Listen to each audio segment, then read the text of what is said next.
What exactly are you doing? Whitland? Why? Because I was thinking, you know, we had that kind of magical mystery trip when we toasted the hot cross buns. Oh, yes. Yes. Yes. Yeah. Well, I was thinking, what about if we tried braising some meat on it? That's intriguing, but where are we going to get the meat?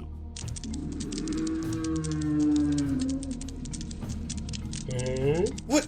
Perfectly simple. What we do is you sneak up there, try and get as close as you can. I'll draw their attention, and then you stick them with this.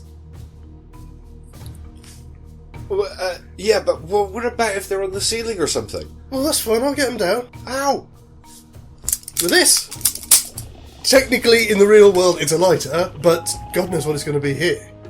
You know, it might work. I haven't quite figured out how we get up there yet, but we'll think of something. Hang on, where'd you get the wood from?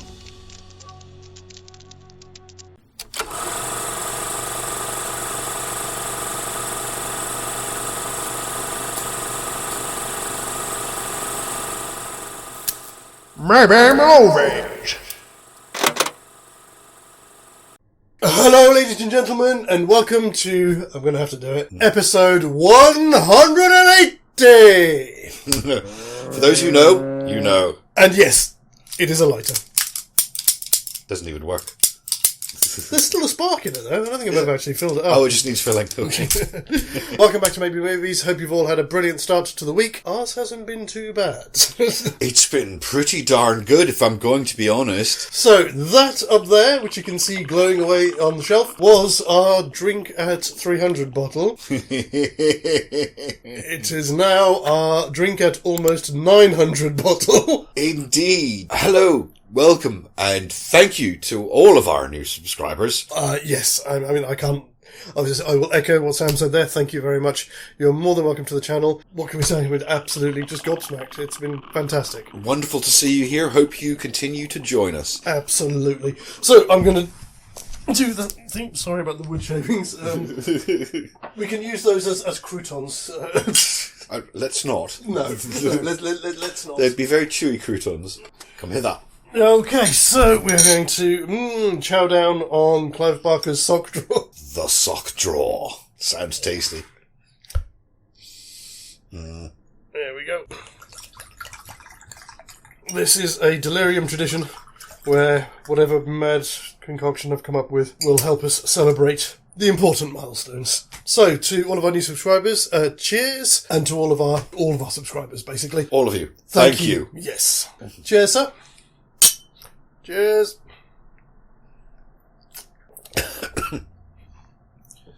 Ooh. Ooh. Gets you on the way down, doesn't it?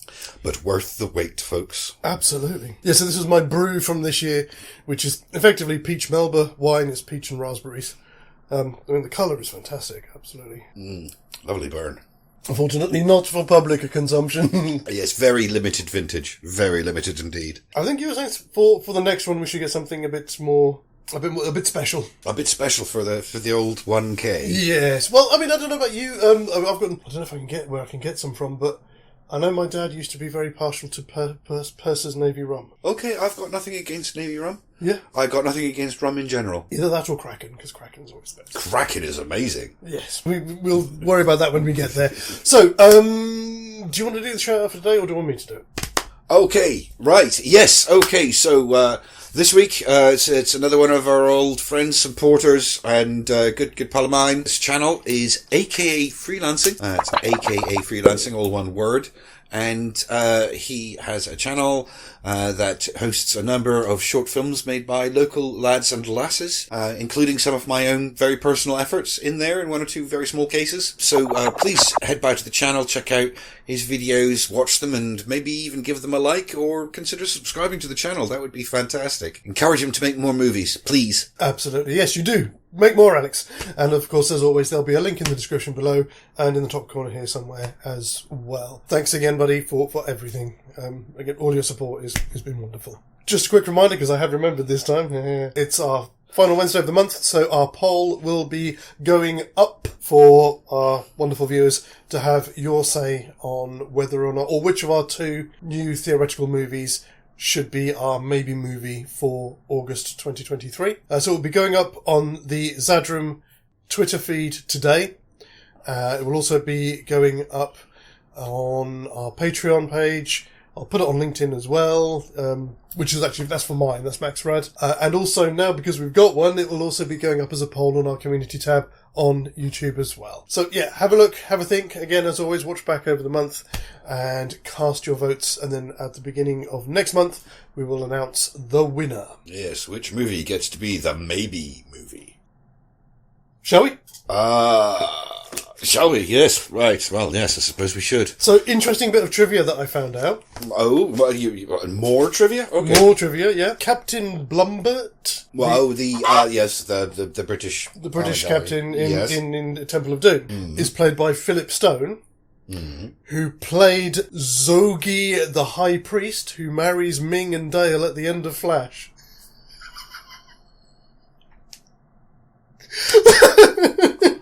How could we not have noticed this? Oh, that's just another reason to do this mashup. Yeah, absolutely. Mashup this maybe movie. As we left it, they were on the verges of reaching Pancot. Yes. The palace itself. Which again, when I was a kid, I always thought, do you remember that song, One Night in Bangkok, from the 80s, by Murray Head? I'm not going to sing it. No, don't. Because I always used to think of it as One Night in Pancot. But I'll have to play it for you later. Interestingly enough, Murray Head is Anthony Head's cousin. Oh! And again, I had no idea who Anthony Head was until obviously much later in the 90s. Of course, But yes. this was a track that was out, 84, something like that. Oh, right. It's probably one of those ones, as soon as you'll hear it, you'll recognise it. But I'm not surprised you may have forgotten about it, because it was 40 odd years ago. Just a It's small one of those, if you play it, I'll probably go, oh, that one. Yeah. We will get on with the thing now. With the thing and the stuff. So, they arrive at the palace then. Yeah, I was going to suggest that Chatterlau is like a PR exec for, I think I forgot to mention last week, I was going to say, we could just call it the Maharaja Corporation. That's now taken over the palace. A nice nod to what the original was. Yes, Yeah. of course. I like that. Yes. So he's their front of house PR guy. Yeah, exactly. Yeah, that makes sense. Which would, that's why he comes out to meet them and, And again, so you get all of the guards with the authentic looking replica weapons. Because we quickly go on to the dinner itself. I can't see anything, changing. I mean, maybe a little bit of the dialogue because it's not the British Army, it's the Indian Army. Again, I there, think, so there might be some slight change in the dialogue. I don't know who, probably somebody like a young Art Malik or something playing the Indian captain. Okay, yeah. But beyond that, I think that scene's going to play through. Yes, I mean, I suppose the difference again is you probably won't get any gold digging from Dale because she's already committed to Flash. So yes, none of that. But she would be charmed. She is a travel agent. She's got that. She's got the patter herself. Oh, of course she has. Yes, yeah, absolutely. So she knows how to. She would be charmed with them, but not necessarily. Not gold digging, but she would be. Oh, this is wonderful. This and the authenticity and everything. It's amazing yeah. what you've done to the palace. How long did it take to restore? Sorry, all I was going to say, what I was smiling about there was I just noticed one of my notes when they meet Chatterlau and they sort of introduce his short round. Oh yeah, he's my trainer.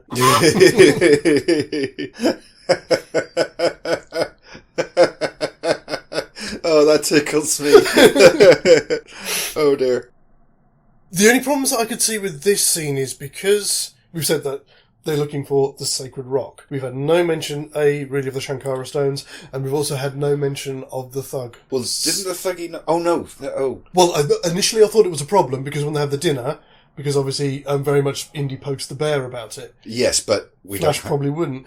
But Indy does say, Captain Blumbert was just telling me something of the interesting history of the palace. just before the meal starts. So we can because movie. We can because movie and say, oh yeah, they were telling me a bit about this. Can you tell me more? Yeah, of course. So as you say, this scene will probably play out the same way. Yeah, well, certainly the introduction, but you mean like dinner as well? Is that what you're saying? I was getting a little confused about which part of the story. Oh, I'm sorry. Because you're talking about some things that would have been said at dinner. I think the dinner itself is where I'm looking at, is what do we think they're going to... So we're talking about the dinner. We've moved on from the introductions. Yes, we moved on from the introduction. Sorry, but... No worries. Yep, no worries. What do we think about the dinner itself? So we're happy with him kind of asking, or is it going to be asking a lot more innocently? That's exactly what I was about to say. Indy is more antagonistic. He's poking the bear to see what the reaction is. With Gordon, it would be he's just heard this story from this military officer and he wants to know more. Innocent. Could you tell me? And if people get upset, he'd be like, "What? Did I say something wrong? Yeah, I didn't know." Because he's a nice guy. He presents friendly at all times. Well, again, it's like you said last time. He's very. He only gets aggressive with people who are nasty to him. I suppose that's the other thing we haven't really kind of talked about with this, because obviously in Flash, he very quickly gets very comfortable with killing people. How are we going to deal with that in this here? Are we going to just go the same again because movie? Somebody's coming for him. He will defend himself with equal force. If that means having to kill them, so be it. He's asleep. If you actually look at the fight, we're talking about the one in the bedroom with Indy after dinner. Kind of jumping ahead, but never mind yet. But the way that fight ended was more of an accident than anything else. It got yanked out of his hands and got caught in the fan. So even if it comes to that, we might do the same thing and it'll be an accidental. That's fine. The first one would be accidental. Yes. Once he gets underground and sees the horrible, horrible stuff that's happening, he's going to have fewer problems. With, putting these people down. Yeah, exactly. So, an innocently awkward dinner. The flirting would be different. Oh, yes. Well, after you wouldn't dinner, have the argument, would you? So I was trying to think about that. I was trying to think, how can we do that without them just going in and sharing a room together and getting it on? Because Gordon's a gentleman. Of course he is. I think that would be my response, because he's a gentleman. It'd be one of those scenes where they're kind of saying goodnight and none of them can either actually say goodnight, and they're waiting for the other one to invite them to their room or whatever. And it's a bit of a weird back and forth where nobody quite wants to end the conversation. Gordon kind of slowly backs away, so I guess I'll say goodnight, as he backs away, I know it'd be terrible. We'll just have to say, oh God, just say goodnight already from another room or something. For short round, yeah. Because, obviously, again, they try and kill Indy because he's sticking his nose in, as we know. Maybe the plan here is different. Maybe they want to grab Flash because, as an ambassador for Kali to the new world, it'd be invaluable. So maybe instead of trying to kill him, they try and kidnap him. Oh, they want to put that kiss of... Was it the black kiss of Kali, was it? Something like that, yeah. No, the black blood of Kali, wasn't it? To make him... Oh, right, okay. You see, I was going with the more simplistic... And I'm saying yours is probably better. The more simplistic idea. Oh, no, because then why would the guy be trying to kill? Well, no, that's what I mean. I thought maybe what we do is, because Flash is a bigger guy than Indy. Yeah. We replace the one guard with two. We try to go in there and knock him out. They're just trying to subdue him so they can drag him away. And he takes them both out. Okay, yeah. Sorry, I was going to say, my whole thing was they're just not ready to be front-facing yet. Oh. So having guests in the temple or guests in the palace is just inconvenient for them and they need to disappear was going to be my excuse. Oh, I like that. Yeah, then, as you say, they're not open to the public yet. They can get rid of Flash. If they want to, they can do that. Dale's the perfect sacrifice, and then you've got another worker for the mines. Yes. Oh. Well done. No. I like that better. I definitely like that better, yeah. Thank you. But if we're going to be giving out stars, I should give you one for that. You just made me laugh so much. Okay. Thank you. That puts me on 6. Oh, you're ahead of me. Really? I'm on 5. Oh, fantastic. Oh, wow. But again, still all to play for. All to play for, yes. He takes out both of them. Does he kill them? Maybe he doesn't kill them. Maybe he just knocks them out. Look at that poor little guy. He's all tuckered out. I think maybe knocks one out. I did think earlier, there's just stuff lying around that room. There's no reason why there couldn't just be a whip lying around in the room. So we get something similar. Because we know he's at least competent with a whip. Because obviously from Flash... He's a sportsman. Yeah. So we get the same thing. And then he will obviously, again, first thing, go and check on Dale. I think actually the bit where he finds the the passage. is probably going to be easier because knowing Flash, by this point, he's going to be in a tank top. He's going to feel the draft of air more than if he's wearing a shirt. Just right. something as simple So as instead of noticing the smoke, he just goes, so they were drafting here. I thought that's what it was. I thought it was the draft. Because I thought he notices... It's not the draft, sorry, it's not smoke, it's It's the flowers. the flowers yeah. flutter. Well, no, we could have that. I mean, he could still notice that. Again, so this will be a thing where Dale tries to translate what's on the wall. Yeah. She may not be able to understand it. It might just say, I don't know, something about the foot of Shiva or something. That's all she can get from it. Oh, right, yes. Yeah. But this is the thing where I thought we would definitely get a change.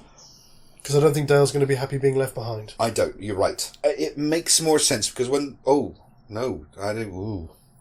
Well, my thinking about this scene... That could cause a problem in a couple of minutes. Well, you see, this is... I did think about that. My thinking with regards to this and what happens next with the trap... Yeah. Is Flash and Shorty get caught in the trap. She doesn't. Because she's there already, it still allows for the tension of the scene. But it gives them more time to figure it out because they're not archaeologists. Exactly, basically what I'd written down. Yes. Yeah, I understand that. How are we going to say that she doesn't go into the room with them? She's a little way behind them. So she gets left behind but follows shortly afterwards. She doesn't go with them. They head down. I'll be 2 seconds, I'm just going to put some shoes on. Okay. All right, yeah, problem solved. She's a bit more practical minded. Good one, problem solved, yeah. All right, so where are we? Trap room. Do we want, again, because movie say that this is a moment for Short Round to shine, and he suggests there might be a thing over there? Yes. We should give him a bit more because he's the streetwise kid out of all this. He's probably the most streetwise out of all of them at this point. Yeah, let's do that. Let's give Short Round a nice moment. Cool. So, yeah, have him point out that there must be some sort of... lever. Well, it's not here because we checked the other side. And again, a little bit more kind of from Dale, but not as much as Willie. Then just, screw it, stick your hand in, pull. Yeah, it worked. Well, that's the thing. I think the tension from that wouldn't be about her going, oh God, I don't want to touch the bugs. It would be from her trying to figure out what is supposed to be the switch. Yeah, so kind of like looking around and prodding things and stuff. That rock looks slightly out of place with the others. No, it doesn't do anything. And time ticks down. Yes. That's where the tension comes from there. Yes, yeah. Absolutely. And then... No! We're through to... This Molaram's a psycho. This Molaram is a psycho, yes. Is that what you put? Yes, the ritual. When we get to see what's really going on. Which again is going to confuse the hell out of them when they see the rocks and everything. I did put down there's again a slight problem. I'm sure we can figure it out, and it's probably going to be reasonably easy to overcome. Again, he doesn't have a whip to swing across the chasm. I did notice when you look at that set, the other side of it, there's some rocks that build up. He could probably climb up and jump across on that side. Okay, so we don't have to because movie it. Yeah, but I did also wonder... And besides, that set is built the way it is because it's built for Indy to do. Exactly. Yeah. It'd be a long jump, but not too long. Exactly. Absolutely, yeah. I did wonder, though, would he take all 3 stones? He doesn't know what the significance of them is. He knows he's got to pick one rock. Because he doesn't know which one is the one from the village. That's fantastic, because just as you were saying it, the thought just popped into my head, of course. Yeah. Because he doesn't know any better. He's assuming one of them is the right one. But he did say it first. So. Well, thank you. We've had a bit of a win, so we can spaff the stars. Definitely, and we are. Don't take me literally, by the way. So we get down there. He's able to take the stones, and he gets captured. So, yeah, he goes off looking for the kids because he hears the screaming and stuff and the whipping. They get captured. I think maybe put up a bit more of a fight, but then the punch daggers come out. Because it's Flash and he's big, he's built for charging people. Oh, sorry, I thought I meant Dale and oh, right. When they get kids. Sorry, not paying attention. You're right. Yeah, no. Dale would definitely put up more of a fight. If we wanted to kind of factor in again a bit more of the sportsman element of it with Flash, that we have like a kabaddi team or something who are at the meal, but it turns out that they're also guards for the Thuggee as well. So that's cool. What is kabaddi? Kabaddi's an Indian game. It's a bit like Bulldog. I think you've got I'm not sure of the entire rules. You'll have a team with it's like divided in 2 halves, and you'll have a team on one side and then one player on the other side, and they have to cross into the enemy's half and try and hit as many people as they can, I think it is, and then retreat before they can get captured. I think that's it. And I'm sorry to our followers. So I see what you mean. Yeah, that would work. But I thought we could just introduce them in the meal scene, and then probably in Act 3. I would have said it'd go a step further. There's that bit when they kind of go through the palace and there's all the people dancing and with the incense and stuff, and there'd be a room or a courtyard with people playing kabaddi, and Gordon would stop and go, "Whoa, what's this?"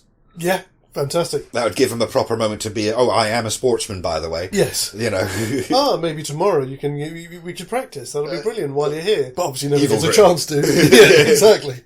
But yes, but obviously, as we say, he gets captured. Then we get Molaram to give his exposition with regards to what the Shankara stones are. Somebody has to, just so that the audience knows. Yes. Otherwise, the importance of having more than one stone is wasted. Mm-hmm. Do we want to call it here?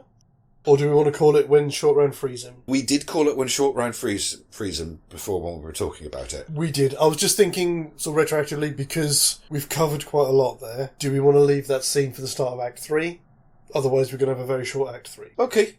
I see what you're saying. I thought I'm not sure that we're going to have a short Act 3, terms time-wise, but Well, I I was just think thinking, if we call it as opening the third act from a position of weakness for the hero is good, because then, yeah, so we can then have he gets to rise. the moment when he sits up when he's been possessed as the Nadir. Yeah. That would be a good point to call it. Yeah, alright, yeah, okay, I agree. I agree. Yeah, so we'll call it there. And obviously we'll have some underlighting as well for him. Oh, of course, yes, nice bit of underlighting. Fantastic. Surprisingly, that's gone a lot easier than I think either of us were expecting. I don't know, we spent a lot of time talking about things, but I feel it went well. We're going to get our thinking caps on, and we will be back on Friday with what's left of Clive Barker's sock drawer for Act 3 of Flash at the Temple of Doom.